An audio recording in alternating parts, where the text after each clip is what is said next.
आज हम सातवीं शिक्षा में लेसन 8 में सतत शिक्षा पढ़ा रहे हैं और आपको थोड़ा समझना है। छोटे छोटे प्रश्न बताएंगे, समझाएंगे। सतत विकास का अर्थ स्पष्ट कीजिए। सतत विकास का अर्थ स्पष्ट कीजिए।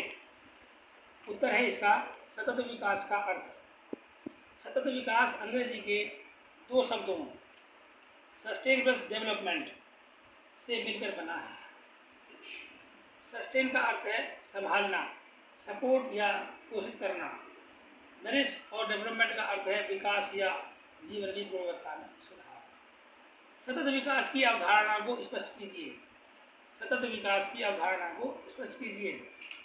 सतत विकास एक मूल्य आधारित अवधारणा है जो परस्पर से अस्तित्व तथा सभी के लिए सम्मान जैसे आदर्शों की मांग करता है। यह एक निरंतर विकास प्रक्रिया है जो सांस्कृतिक, सामाजिक, आर्थिक, राजनीतिक तथा पर्यावरणीय घटकों में सामंजस्य पर आधारित है। प्रश्न तीसरा है सतत विकास की अवधारणा की शुरुआत कब हुई? सतत विकास की अवधारणा की शुरुआत 1962 में हुई। दी साइलेंट स्प्रिंग नामक पुस्तक किसने लिखी? दी साइलेंट स्प्रिंग नामक पुस्तक रॉकल कार्सन ने लिखी। सतत विकास के दो उद्देश्य बताइए। सतत विकास के उद्देश्य निम्नलिखित हैं। नंबर 1, पृथ्वी के प्राकृतिक संसाधनों को दुरुपयोग से बचाना। नंबर 2, ऐसी नई वैज्ञानिक तकनीकों की खोज करना जो प्रकृति के नियमों के अनुरूप कार्य करें। सतत संपोषणीय विकास की अवधारणा के मूल तत्व लिखिए। तो सतत संपोषणीय विकास की अवधारणा के मूल तत्व इस प्रकार हैं। नंबर 1, मानव की आधारभूत आवश्यकताओं की पूर्ति होना। नंबर 2, मनुष्य की वर्तमान एवं भविष्य की आवश्यकताओं में सामंजस्य स्थापित करना। नंबर 3, आर्थिक विकास के साथ साथ प्राकृतिक पूंजी का संरक्षण, प्रदूषण कम करना। सतत विकास के आर्थिक आयाम से क्या अभिप्राय है? आर्थिक आयाम, इकोनॉमिक डिमेंशंस। सतत विकास का आर्थिक आयाम एक जीवंत अर्थव्यवस्था का निर्माण करने के लिए समाज के साथ मिलकर काम करने की मांग करता है जो दीर्घकालिक पर केंद्रित है। यह आयाम उसके हितधारकों की आर्थिक स्थितियों पर, पर्यावरण के प्रभावों और स्थानीय, राष्ट्रीय और वैश्विक स्तर पर आर्थिक प्रणालियों से संबंधित होता है। पर्यावरणीय प्रदूषण से क्या अभिप्राय है? अवक्रमण आ जाए लिखा हुआ तो अवक्रमण का मतलब प्रदूषण से ही है। पर्यावरणीय अवक्रमण पृथ्वी के विघटन या संपत्ति के उपभोग के माध्यम से पर्यावरण की गिरावट है। उदाहरण के लिए वायु, जल और मिट्टीय वातावरण का विनाश और वन्य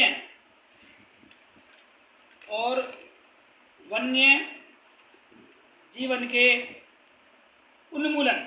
पर्यावरणीय अवक्रमण एक ऐसी प्रक्रिया है जिसके माध्यम से प्राकृतिक वातावरण, जैविक विविधता और पर्यावरण के सामान्य स्वास्थ्य को कम करता है। मृदा प्रदूषण से क्या अभिप्राय है? मृदा प्रदूषण से क्या अभिप्राय है? मृदा प्रदूषण, जब मृदा एक रासायनिक संगठन या भौतिक स्वरूप में बाधा आती है तो मृदा की उत्पादकता पर बुरा असर पड़ता है। अधिक समय तक प्रभावी रहने पर यह मृदा प्रदूषण को जन्म देती है। मृदा प्रदूषण वास्तव में मानव के हस्तक्षेप के कारण होता है, परंतु फिर भी प्राकृतिक रूप से मृदा की उत्पादकता चक्रीय प्रक्रिया के फलस्वरूप बनी रहती है। संसाधनों का अवक्रमण से क्या अभिप्राय है? संसाधनों का अवक्रमण वनों की कटाई तथा भूमि का अवक्रमण द्वारा होता है। पर्यावरण एक अर्थव्यवस्था को धारणीय बनाए रखने में वनों की बहुत महत्वपूर्ण भूमिका होती है। वन बहुत सी वस्तुएं व सेवाएं प्रदान करते हैं और जीवन व धरती के लिए आवश्यक है। वन क्षेत्र में बड़े पैमाने पर होने वाली कमी को वनों की अवक्रमण अथवा वन कटाई कहा जाता है। पर्यावरण से क्या अभिप्राय है? पर्यावरण वह है जो प्राकृतिक, सामाजिक, जैविक आदि तत्वों के बहुरूपों में मानव को अपने विभिन्न क्रियाओं के द्वारा प्रभावित करता है, जिसके द्वारा मानव की जीवितता का निर्धारण होता है। पर्यावरण हमारे अस्तित्व एवं विकास का आधार है। जापान के क्योटो शहर में UNFCCC के तीसरे सम्मेलन में क्योटो प्रोटोकॉल को कितने देशों ने स्वीकार किया? जापान के क्योटो शहर में UNFCCC के तीसरे सम्मेलन में क्योटो प्रोटोकॉल को 55 देशों ने स्वीकार किया। संयुक्त वन प्रबंधन प्रकोष्ठ की स्थापना कब हुई? संयुक्त वन प्रबंधन प्रकोष्ठ की स्थापना सन 1998 में हुई। ये थे हमारे अधिलघु पर आधारित कुछ प्रश्न, और अब हम बता रहे हैं आगे के लिए नए प्रश्न। 2002 में विश्व सतत विकास शिखर सम्मेलन कहाँ आयोजित किया गया? ये प्रश्न है शॉर्ट। 2002 में विश्व सतत विकास शिखर सम्मेलन कहाँ आयोजित किया गया? अगला प्रश्न है, स्टॉकहोम सम्मेलन में मानव पर्यावरण की रक्षा के लिए कितने सिद्धांत बताए गए हैं? कितने? How many? सतत विकास के कौन कौन से आयाम हैं? अगला प्रश्न है, UNFCCC के तीसरे सम्मेलन में क्योटो प्रोटोकॉल को कब स्वीकार किया गया? नेक्स्ट प्रश्न बता रहा हूं, जलवायु परिवर्तन पर एक सम्मेलन आयोजित किया गया, वो कब किया गया था? पर्यावरण विकास पर विश्व आयोग की स्थापना कब की गई थी? मृदा अपरदन के अनेक कौन से कारण हैं? पर्यावरण के अवकरण के कारण कौन से हैं? रियो पृथ्वी सम्मेलन में भारत का प्रतिनिधि कौन था?